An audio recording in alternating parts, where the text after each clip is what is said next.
16 अप्रैल 1853 ये वो ऐतिहासिक तारीख है जब इंडियन रेलवेज अस्तित्व में आई थी और आज पूरे दुनिया में इंडियन रेलवेज दुनिया के सबसे बड़े रेलवे नेटवर्क में शुमार है।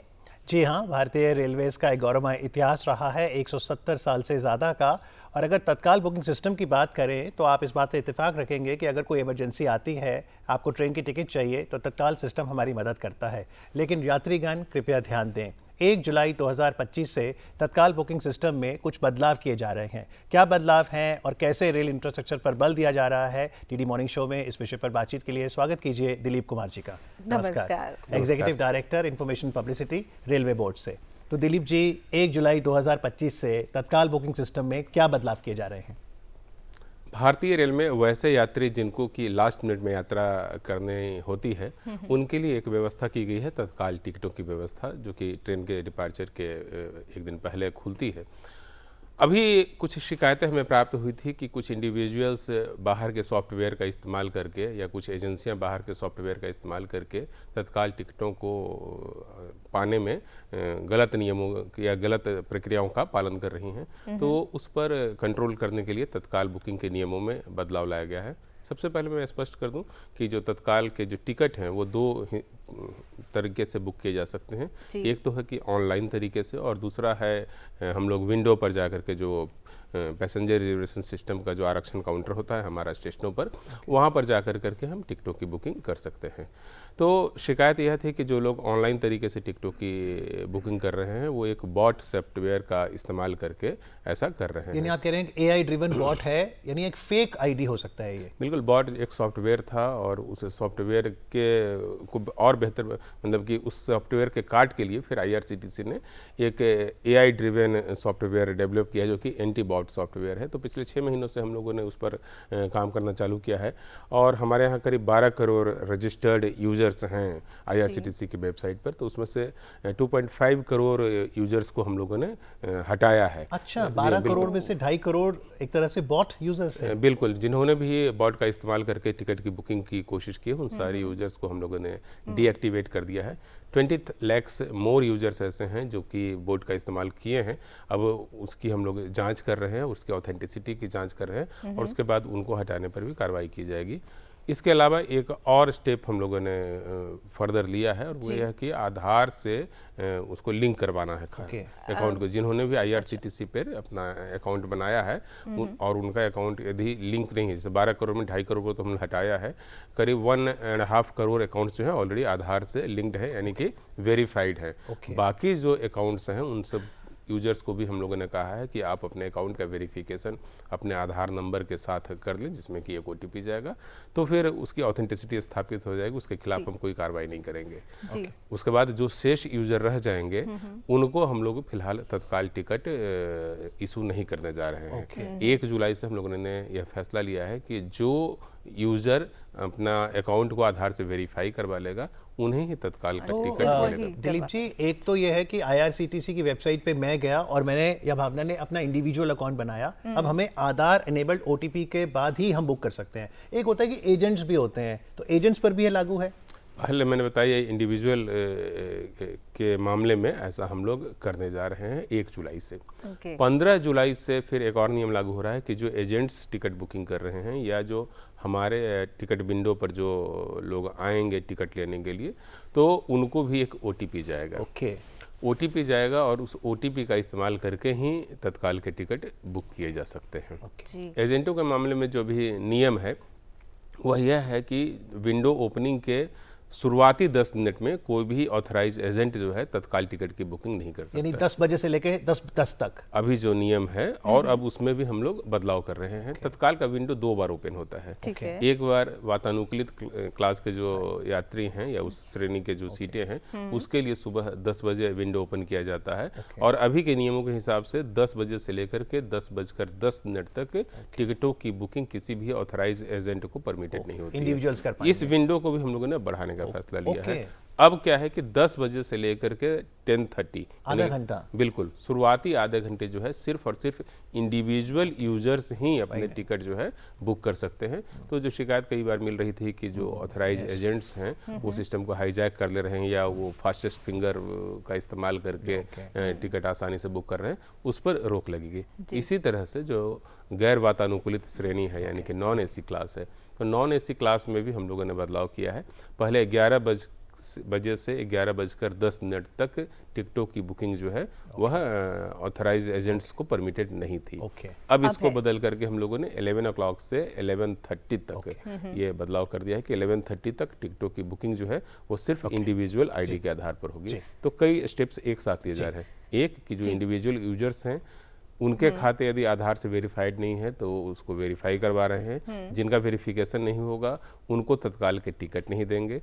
दूसरा बदलाव जो हम लोग ला रहे हैं वो यह है कि तत्काल का टिकट लेते समय भी 15 जुलाई से एक OTP नंबर आएगा, चाहे तो आप विंडो पर टिकट ले रहे हो या सिस्टम से टिकट ले रहे हो, दोनों में OTP जी बिल्कुल, या फिर इवन एजेंट से भी यदि टिकट ले रहे हैं तो जो यात्री है उसके मोबाइल पर एक OTP आएगा और वो OTP जो 4 डिजिट का होगा उसका यूज़ करने के बाद ही उनको टिकट मिलेगा। और तीसरा यह है कि जो ऑथराइज एजेंट्स हैं उनको 10 मिनट की जगह अब आधे घंटे के लिए डिवार किया गया है, तो इससे जेन्युइन यात्रियों को टिकट लेने में मदद मिलेगी। तो इसके साथ क्या, जब हम टिकट बुक करते हैं तो इसके साथ क्या कुछ और डॉक्यूमेंट्स भी मांगे गए हैं? जैसे आधार कार्ड तो लिंक करना ही है, तो क्या उसके साथ और कुछ भी हमें कुछ प्रमाण कुछ देना पड़ेगा? आधार कार्ड एक बार जब आप लिंक कर लेंगे तो उसके बाद किसी और प्रमाण की आवश्यकता नहीं होगी। वेरिफिकेशन के लिए हम लोगों ने आधार को ही आधार बनाया है, तो आधार कार्ड ही वह आधार है जिसके आधार पर किसी की ऑथेंटिसिटी जो है वह स्थापित की जाएगी। और अभी जो नियम है कि तत्काल टिकट एक बार में 4 व्यक्ति को ही दिया जाता है। यानी दिलीप जी, ये जो पूरी तत्काल बुकिंग सिस्टम है इसमें 1 जुलाई से और पारदर्शिता आएगी और जो जेन्युइन टिकट बुक करना चाहते हैं उन्हें मदद मिलेगी। लेकिन अगर हम गत वर्षों में रेलवे की उपलब्धियों की बात करें, हर किसी को रेल यात्रा करने में एक आनंद आता है। वंदे भारत एक्सप्रेस मुझे लगता है कि ये एक बड़ा इनिशिएटिव रहा, तो थोड़ा बताइए वंदे भारत एक्सप्रेस आज कितनी ऐसी ट्रेनें हैं और कैसे देखते हैं आप उसकी यात्रा अब तक?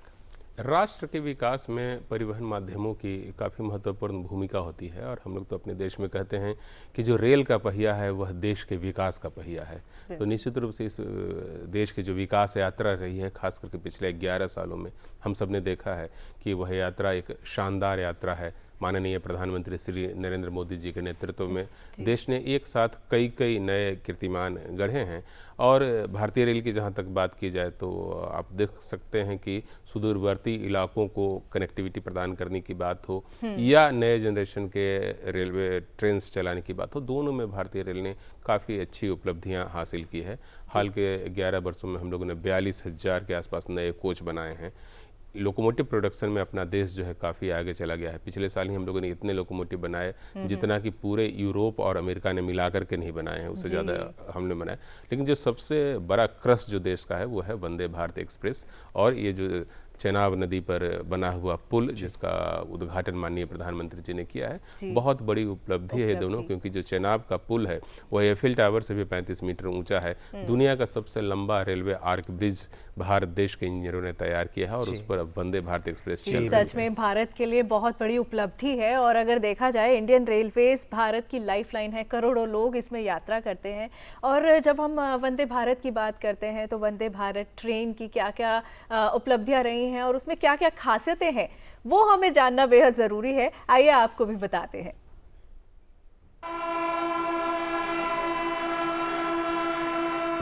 माननीय प्रधानमंत्री जी के नेतृत्व में पिछले 10-11 वर्षों से भारतीय रेल का जो चौमुखी विकास हो रहा है, कई गुना तेजी से विकास हो रहा है। ये वंदे भारत का नया रेक है, प्रोवाइज रेक है, जो कि विशेष रूप से माउंटेनियस टेरेन, उच्च पर्वतीय क्षेत्रों और बर्फबारी में चलने के लिए बना हुआ है, सब जीरो टेम्परेचर पर चलने के लिए बना हुआ है। इसमें कुछ इंपॉर्टेंट चीज़ें दी गई हैं, जो वाटर टैंक हैं और जो उनकी सप्लाई पाइप हैं वो सारी की सारी सिलिकॉन इंसुलेशन से युक्त हैं और हीटिंग एलिमेंट से युक्त हैं ताकि पानी न जमे, टॉयलेट्स में और जगह पानी आता रहे। दूसरा इसमें ऐसा किया गया है, जो ये केबिन है पैसेंजर का, उसमें जो हीटर कहें या जो थर्मोस्टेट कहें वो और बेहतर क्वालिटी का है, जिससे कि सब जीरो टेम्परेचर पे भी टेम्परेचर नॉर्मल मेंटेन रह सके।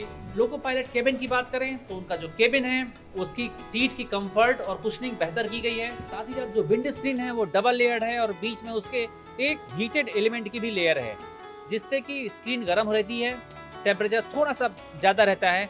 इससे फ़ायदा ये होगा कि बर्फबारी में भी बर्फ़ कांच पे विंड स्क्रीन पर स्टिक नहीं करेगी, चिपकेगी नहीं और हट जाएगी वहाँ से, जिससे विजिबिलिटी ठीक रहेगी, ड्राइवर और कॉन्फिडेंस से ट्रेन चला सकेगा। ये रेक बेहतर तरीके से और बेहतर पैसेंजर कन्वीनियंस के साथ में पहाड़ी क्षेत्रों, पर्वतीय क्षेत्रों और बर्फबारी में भी चल सकता है।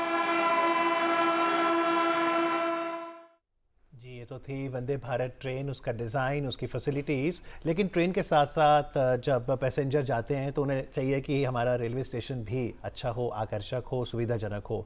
तो जब हम अमृत भारत स्टेशन की बात करते हैं तो वहाँ आप किस तरह से प्रगति देखते हैं दिलीप जी? ट्रेनों के क्षेत्र में तो मैं कहूँगा कि एक वंदे भारत अपने आप में एक आश्चर्यजनक उपलब्धि है भारतीय रेल की, और इसके साथ दो और ट्रेनें हम लोगों ने बनाई है। एक है नमो भारत रैपिड रेल और एक है अमृत भारत एक्सप्रेस। तो ये ट्रेन, तीनों ट्रेनों को माननीय प्रधानमंत्री जी ने आधुनिक भारतीय रेलवे व्यवस्था की त्रिवेणी कहा है। साथ ही अभी हम लोग काम कर रहे हैं वंदे भारत स्लीपर पर भी, यानी कि स्लीपर रेक भी वंदे भारत के तहत होंगे।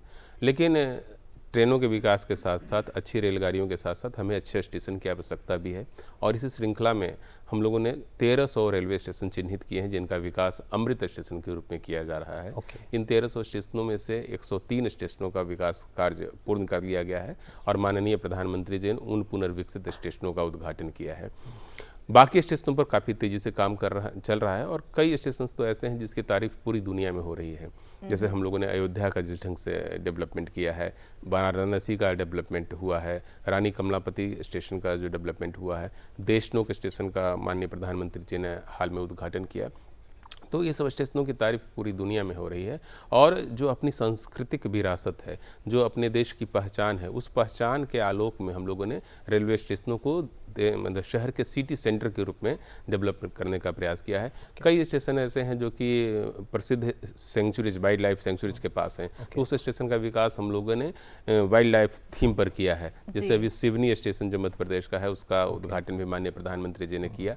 सिवनी के पास ही पेंच सेंचुरी है, पेंच अभयारण्य है, जहाँ पर कि मोगली का जीवन बीता है। तो रुडयार्ड किपलिंग की जो कहानी है, अब पूरे स्टेशन को हम लोगों ने उसी थीम पे डेवलप किया है, क्योंकि उस स्टेशन की विरासत जो है वही है। तो हर स्टेशन की अपनी एक विरासत है। थावे स्टेशन का डेवलपमेंट, वहाँ थावे माता का मंदिर है बिहार में, तो उस मंदिर की जो वास्तुकला है उसको हम लोगों ने ली है। दक्षिण भारत के जो स्टेशन हैं, चाहे वो मदुरई हो, तंजावुर हो, श्रीरंगम हो, वृद्धाचलम हो, इन सभी स्टेशनों को हम लोगों ने द्रविड़ शैली में डेवलप करने का प्रयास किया है, और इन सभी स्टेशनों पर या तो गोपुरम बना दिए गए हैं या गोपुरम बनाए जा रहे हैं, क्योंकि गोपुरम जो है वह दक्षिण भारतीय वास्तुकला का एक अभिन्न अंग है। तो यह कर रहे हैं। बाकी जो बेसिक अम्यूनिटीज़ हैं स्टेशनों पर, उनको भी हम लोग काफ़ी स्ट्रॉन्ग कर रहे हैं, काफ़ी बेहतर बना रहे हैं। सभी जगह पर एसी लॉन्ज, फूड कोर्ट, इस प्रकार की व्यवस्था की जा रही है। लेकिन जब भारतीय रेल में जब कोई यात्रा कर रहा है तो इंडियन रेलवेज़ के ऊपर एक दारोमदार होता है सेफ्टी और सिक्योरिटी का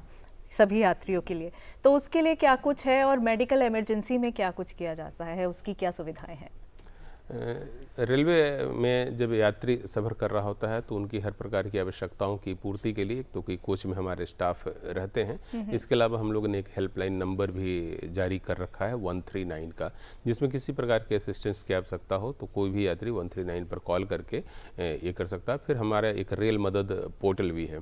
रेल मदद पोर्टल पर जा कर के भी आप अपनी आवश्यकता बता सकते हैं, और हर प्रकार की आवश्यकताओं की पूर्ति के लिए भारतीय रेल की टीम 24 आवर्स तैयार रहती है। चाहे वो जैसे एक तो हम सबकी भी जिम्मेदारी है कि जब हम रेल पकड़ें तो हम जो उसका फुटबोर्ड है वहाँ खड़े ना हो, तो एक तो हम अनुरोध करेंगे ऐसा ना करें, पर हम कभी कभी देखते हैं अगर ऑटोमेटिक डोर नहीं है तो व्यक्ति लटक के जाता है। अब मेट्रो में देखिए कितनी सुरक्षा रहती है क्योंकि डोर है, तो क्या ये आपको लगता है ज़रूरी है कि हम समझें कि एक तो ओवर क्राउडिंग ना करें फुटबोर्ड पे, और अगर ओवर क्राउडिंग हो तो हम कुछ और मॉडर्नाइजेशन के प्लान्स लाएं? माननीय प्रधानमंत्री जी ने हम लोगों को संदेश दिया है, हमको, आपको सबको, विकसित भारत एट 2047। इस विकसित भारत 2047 की मजबूत इंफ्रास्ट्रक्चर बनाने का काम सरकार द्वारा किया जा रहा है, चाहे रोडवेज हो, रेलवेज हो, लेकिन विकसित देश का एक महत्वपूर्ण पहलू स्मार्ट लोग भी होते हैं, है ना, smart cities and smart people. So we have to show smartness on our part also. Safety के जो रूल्स हैं, चाहे तो हम ड्राइविंग कर रहे हों, चाहे रेलवे के माध्यम से ट्रेवल कर रहे हों या कहीं पर भी हों, एक जिम्मेदार नागरिक के रूप में जो हमारी भूमिका है वह हम सबको निभानी है। जैसे अब देश को यदि स्वच्छ रखना है तो हमें इधर उधर थूकना या इस प्रकार की आदतें जो कुछ लोगों की है वो बंद करना पड़ेगा। इधर उधर कूड़ा कचरा फेंकने की आदत बंद करनी पड़ेगी। यदि हम रोड के माध्यम से चल रहे हैं, सड़कों के पर चल रहे हैं, तो बाएं चलें, अपनी कार को लिमिटेड स्पीड या जो भी निर्धारित स्पीड है उसी के हिसाब से लेकर के चलें। उसी तरह से रेलवे के मामले में भी बात लागू होती है कि एज स्मार्ट सिटीजन या अच्छे यात्री के रूप में हम यात्रा करें और नियमों का पालन करें। दिलीप जी, चलते चलते पैसेंजर पे तो फोकस रहता ही है, लेकिन फ्रेट बहुत इंपॉर्टेंट है। तो डेडिकेटेड फ्रेट कॉरिडोर में अगर हम देखें या माल भाड़े की जो ट्रेन है, वहाँ पर किस तरह की प्रगति है? पिछले 11 सालों में हम लोगों ने 2 बड़े डेडिकेटेड फ्रेट कॉरिडोर पूरे किए हैं। आप जानते हैं दुनिया में दूसरा सबसे बड़ा यदि फ्रेट लोडर कोई है तो वो है भारतीय रेलवे, और इसकी पूर्ति के लिए कई रिकॉर्ड नए बनाए गए हैं। जैसे पिछले साल ही फिर से मैं बता दूं आपको कि भारत ने वैगन प्रोडक्शन में एक नया कीर्तिमान बनाया है। विश्व के सभी देशों ने मिलकर के जितने रेलवे वैगन्स तैयार किए हैं उतने रेलवे वैगन्स अकेले भारतीय रेल ने तैयार किए हैं। लोकोमोटिव के मामले में हाल में हम लोगों ने माननीय प्रधानमंत्री जी ने उसे भी डेडिकेट किया। दाहोद में एक नया लोकोमोटिव फैक्ट्री बना है जहां पर कि 9000 हॉर्स पावर का लोकोमोटिव तैयार हो रहा है और ये एक नया कीर्तिमान है।